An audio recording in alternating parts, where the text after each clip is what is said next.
Hello students, हम लोग प्रश्नावली 7.3 पे और क्वेश्चन नंबर है कह रहा है यदि त्रिभुज ABC के तीनों शीर्ष बिंदु A जिसका निर्देशांक है 1, के, B जिसका निर्देशांक है 4, -3 एवं C जिसका निर्देशांक है -9, 7 तथा इसका क्षेत्रफल 15 वर्ग इकाई हो तो K का मान ज्ञात करें।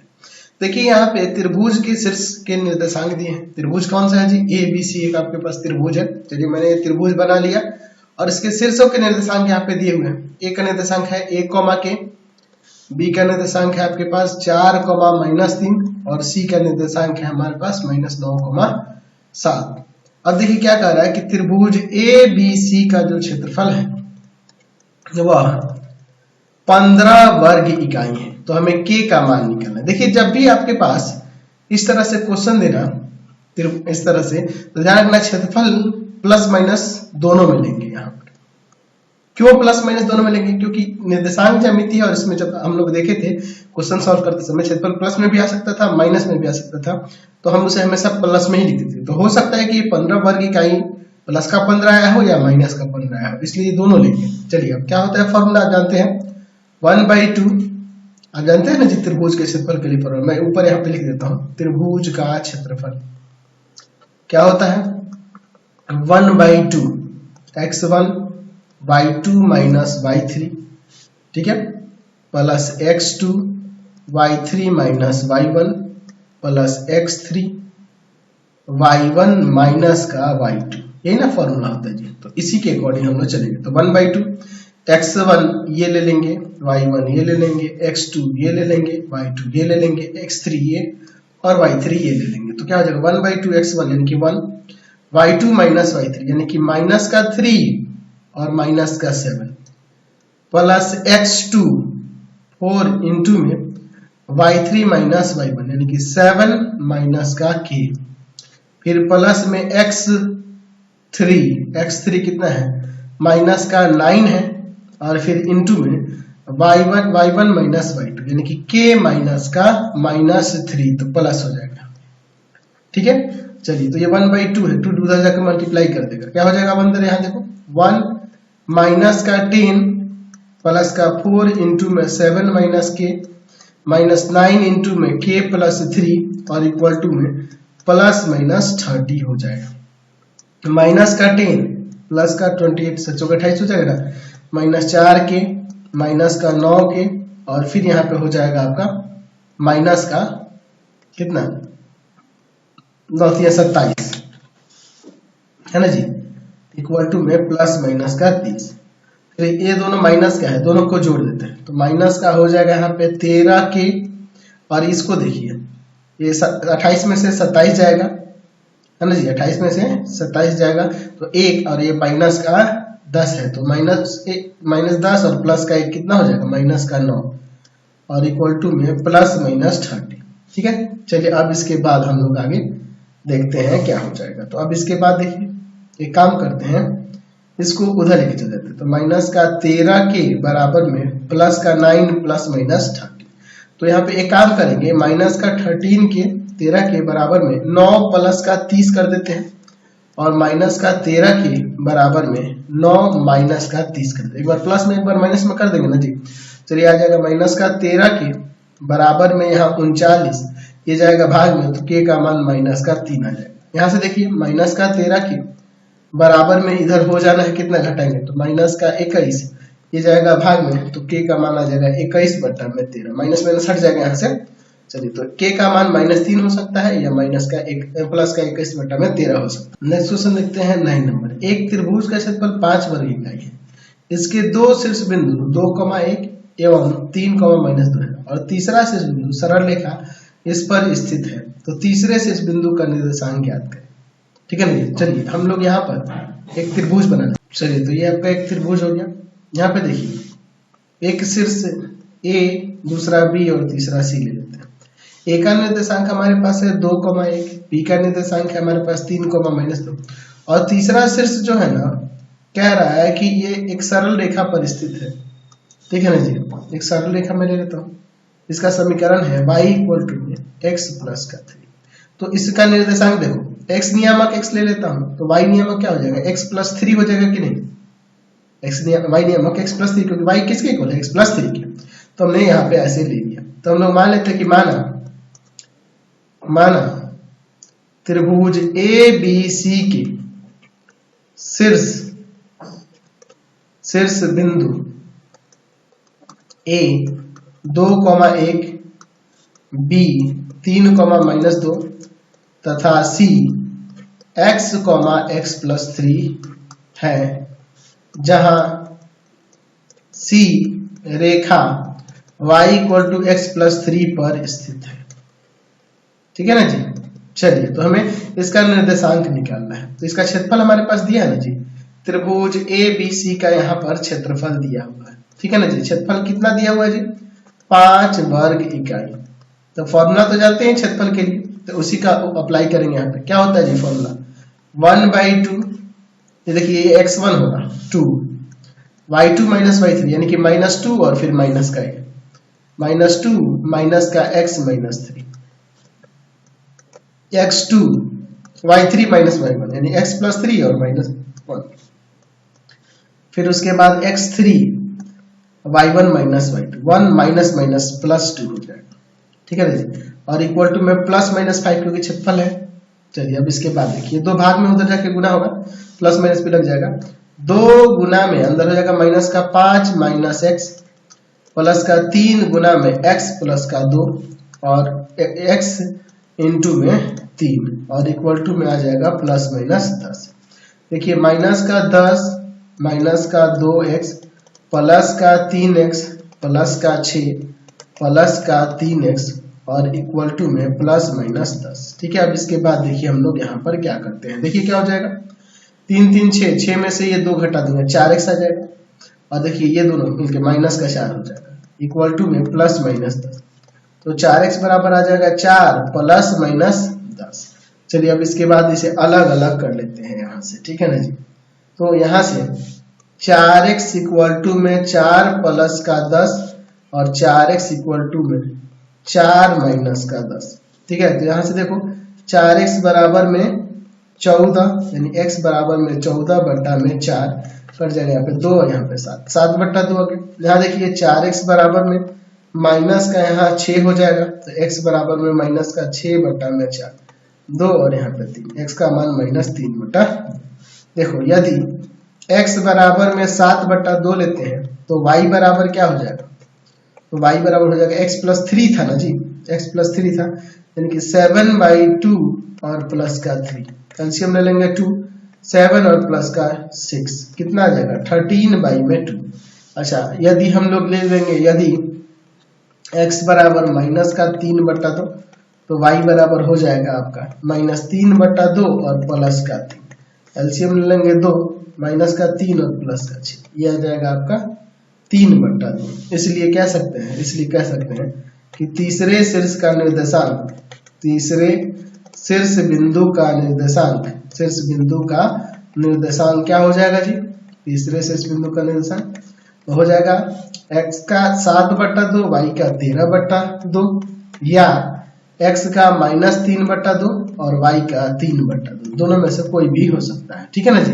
चलते हैं नेक्स्ट क्वेश्चन पे। अब नेक्स्ट क्वेश्चन देखिए 10 नंबर, त्रिभुज ए बी सी के 3 शीर्ष बिंदु a 2, b 4, 2 तथा c -5, -2 है। सिद्ध करें कि त्रिभुज ए बी सी के तीनों भुजाओं के मध्य बिंदुओं को क्रमानुसार मिलाने पर बने चारों त्रिभुज के क्षेत्रफल समान होंगे। चलिए, मैं यहाँ पर एक त्रिभुज ले लेता हूँ। ठीक है ना जी। चलिए, अब देखिए यहाँ पर इसका नाम देते हैं ए बी सी। इस त्रिभुज के शीर्ष के निर्देशांक दिए हैं 2, -3, बी दिया है आपके पास 4, 2 और सी दिया है यहाँ -5, -2। ठीक है। अब देखिए क्या कर रहा है कि तीनों भुजाओं के मध्य बिंदु, चलिए इसके मध्य बिंदु को मैं यहाँ पे ले लेता हूँ कि इसका मध्य बिंदु P है, इसका मध्य बिंदु Q है और इसका मध्य बिंदु R है। तो अब इन मध्य बिंदुओं को मिलाओगे तो यहाँ पे देखिए 4 त्रिभुज बन रहे हैं और एक कह रहा है कि चारों त्रिभुजों के क्षेत्रफल बराबर होंगे, यही हमें साबित करना है। ठीक है। तो हम लोग यहाँ मान लेते हैं कि माना P Q तथा R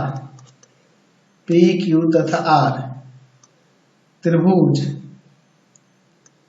यहाँ पे ऐसे लेते हैं, क्रमशः त्रिभुज ऐसे ले लेते हैं, क्रमशः क्रमशः त्रिभुज क्रमशः त्रिभुज ए बी सी के भुजाओं ए बी बी सी तथा ए सी के मध्य बिंदु है, ये हमारे पास ऐसा दिया हुआ है, हम लोग मानते हैं। तो यहाँ में क्या दिखाना है कि इस त्रिभुज का इस त्रिभुज का इस त्रिभुज सबका क्षेत्रफल बराबर हुआ। तो चलिए एक काम करते हैं, ये तीनों मध्य बिंदु का निर्देशांक निकालते हैं। P का निर्देशांक, मध्य बिंदु है तो इसका निर्देशांक क्या होगा जी? तो बस इसके x नियमों को जोड़ के 2 से भाग, y नियमों को जोड़ के 2 से भाग। 2 + 4/2 और -3 + 2/2। यहाँ पर आ जाएगा 6/2 और यहाँ पर आ जाएगा -1/2। कट जाएगा ये 3 बार में, तो 3 कॉमा में हो जाएगा -1/2। ऐसा उसी तरह से Q का निर्देशांक क्या होगा? Q का निर्देशांक क्या होगा? तो Q का निर्देशांक देख लो, 4 प्लस में -5/2 और फिर आपका 2 प्लस का -2/2 में देखिए क्या आ जाएगा, यहाँ पर -1/2 और यहाँ पे 0/2 यानी कि 0 हो जाएगा। समझे ना बात को? चलिए अब इसके बाद देखते हैं हम लोग R का निर्देशांक। R का निर्देशांक क्या होगा?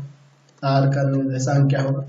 तो R के लिए हो जाएगा 2 प्लस -5/2 और -3 प्लस -2/2। तो यहाँ से इसका आ जाएगा, देखो क्या, -3/2 और यहाँ पर आ जाएगा ये दोनों मिलके -5 और /2। तो सबके निर्देशांक निकाल दिए। चलिए देखिए यहाँ पे P का निर्देशांक क्या आया है? 3, -1/2। Q का निर्देशांक क्या आया है? -1/2 और 0। R का निर्देशांक क्या आया है?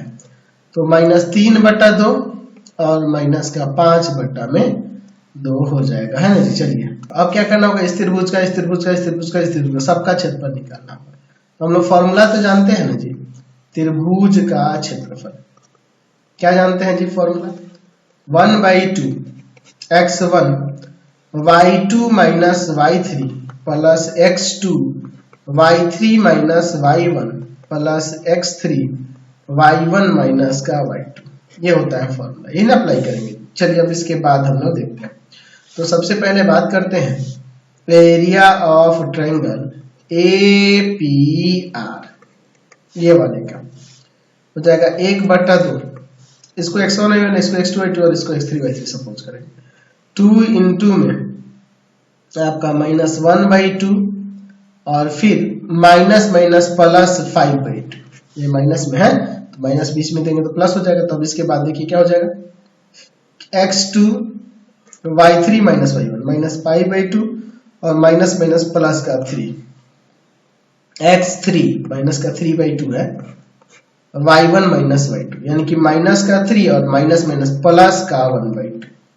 चलिए अब इसके बाद इसे सॉल्व करते हैं। 1/2 अंदर होगा 2 और यहाँ पर अंदर एलसीएम लेके देख लेते हैं। एलसीएम लेंगे आपका हो जाएगा, इसको डायरेक्ट मैं जोड़ के लिख देता हूँ क्योंकि नहीं तो लेंदी हो जाएगा, है ना जी। यहाँ पर ये आ जाएगा आपका 4/2 प्लस 3, देखो ये एलसीएम लेंगे यहाँ 6 आ जाएगा 1/2, ठीक है ना जी, 1/2 हो जाएगा। अच्छा माइनस का 3/2 और इंटू में यहाँ पर क्या आ जाएगा -5/2, ठीक है। चलिए अब इसके बाद देखते हैं 1/2, इसे एक काम करो ना, यह काट दो, काट सकते हैं कोई दिक्कत नहीं है, 4 बचेगा प्लस 3/2 और प्लस का 15/4। चलिए सबको एलसीएम लेके अंदर ऐड करते हैं। एलसीएम लेंगे, यहाँ पे 4 एलसीएम होगा, 4 चौका 16, इसमें से भाग करेंगे 2 जाके ऊपर गुणा करेगा 3 गुना 6 प्लस 15। चलिए तो इन सबको जोड़ देते हैं। तो देखो 16 और 6 कितना हो जाएगा 22 और 15 37 और बटा में 8 वर्ग इकाई, 37/8 वर्ग इकाई हो जाएगा, है ना जी। अब देखिए इसके बाद, अब इसके बाद देखते हैं हम लोग अब दूसरे वाले त्रिभुज का एरिया ऑफ ट्रायंगल BPQ का, इसका देखते हैं।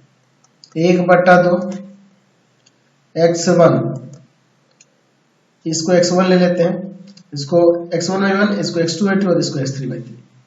तो y2 minus y3 -1/2 minus 0 plus x2 3 y3 minus y1। ठीक है ना जी, y3 यानी कि 0 और माइनस y1 यानी कि 2 प्लस फिर x3 यानी -1/2 फिर इंटू में y1 माइनस y2 -1/2 और y1 माइनस y2। तो आ जाएगा आपका 2 माइनस माइनस प्लस 1/2।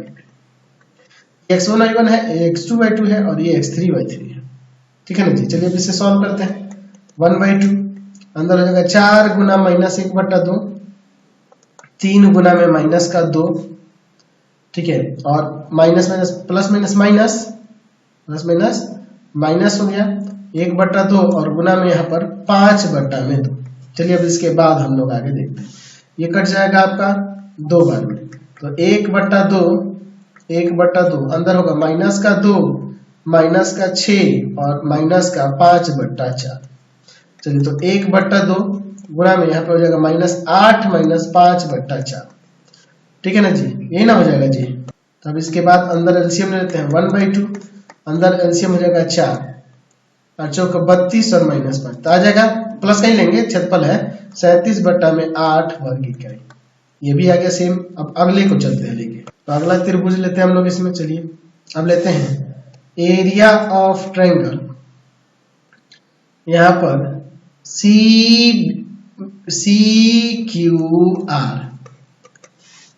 CQR, ये x1 y1 x2 y2 x3 y3 लेते हैं। 1/2 x1 माइनस का 5 y2 माइनस y3 यानी कि 0 minus minus plus 5/2 plus x2 ये माइनस का 1/2 है और y3 माइनस y1 यानी -5/2 और माइनस माइनस प्लस का 2 ये, और प्लस का x3 माइनस का 3/2 है और फिर y1 माइनस y2 यानी कि -2 माइनस 0।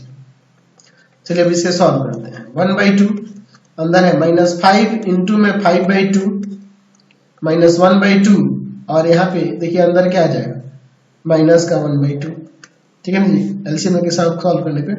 चलिए फिर यहाँ पे -3/2 और इंटू में माइनस का 2। चलिए कट जाएगा, तो देखिए क्या हो जाएगा 1/2 अंदर हो जाएगा -25/2 प्लस का 1/4 और माइनस माइनस प्लस का 3। चलिए अब इसके बाद हम लोग इसका यहाँ पर एलसीएम ले लेते हैं, क्या होता है। 1/2 अंदर एलसीएम हो जाएगा यहाँ पर 4, इसमें से 2 25 दूना 50 हो जाएगा, इसमें से एक नीचे 1 4 12 हो जाएगा, 12 13 इसमें से घटा देंगे माइनस का 37/8 यानी किया जाएगा 37/8 वर्ग इकाई। यहाँ से इसका भी क्षेत्रफल आ गया। अब चलते हैं तीसरा त्रिभुज PQR के क्षेत्रफल। अब चलते हैं एरिया ऑफ ट्रायंगल PQR, इसका क्षेत्रफल देखते हैं। 1/2 इसको x1 y1 इसको x2 y2 और इसको x3 y3 लेते हैं। 3 इंटू में 0 माइनस माइनस प्लस 5/2 x2 -1/2 है y3 माइनस y1 यानी कि -5/2 और माइनस माइनस प्लस का यहाँ 1/2 फिर प्लस में x3, तो x3 वही है माइनस का 3/2 और y1 माइनस y2, तो ये y1 हो गया और ये y2 हो जाएगा यहाँ पे, तो -1/2 -0। चलिए अब इसे यहाँ सॉल्व क्या आता है। 1/2 अंदर देखिए क्या है 3 गुना में 5/2 फिर माइनस 1/2 गुना में माइनस का 4/2 -3/2 गुना में -1/2। चलिए अब आगे इसे यहाँ पर सॉल्व कर लेते हैं। देखिए क्या हो जाएगा, यहाँ से हम लोग इसको काट दे क्या, या फिर ऐसे ही रहने दो ना, कोई दिक्कत नहीं, काटने की क्या जरूरत है। 1/2 15/2 और यहाँ पर 4/2 4/4 सॉरी और प्लस में 3/4। चलिए अब इसके बाद इन सबको एलसीएम लेके जोड़ लेते हैं। काटने की कोई जरूरत नहीं, एलसीएम 4 होगा तो क्या जरूरत है काटने की, ऐसे ही लिख लेते हैं। एलसीएम 4 यहाँ पे आ जाएगा 30 + 4 + 3 आ जाएगा कि नहीं, ऊपर 37 और नीचे 8 वर्ग इकाई। तो हम लोग यहाँ पे कह सकते हैं कि अतः त्रिभुज ABC के तीनों भुजाओं के मध्य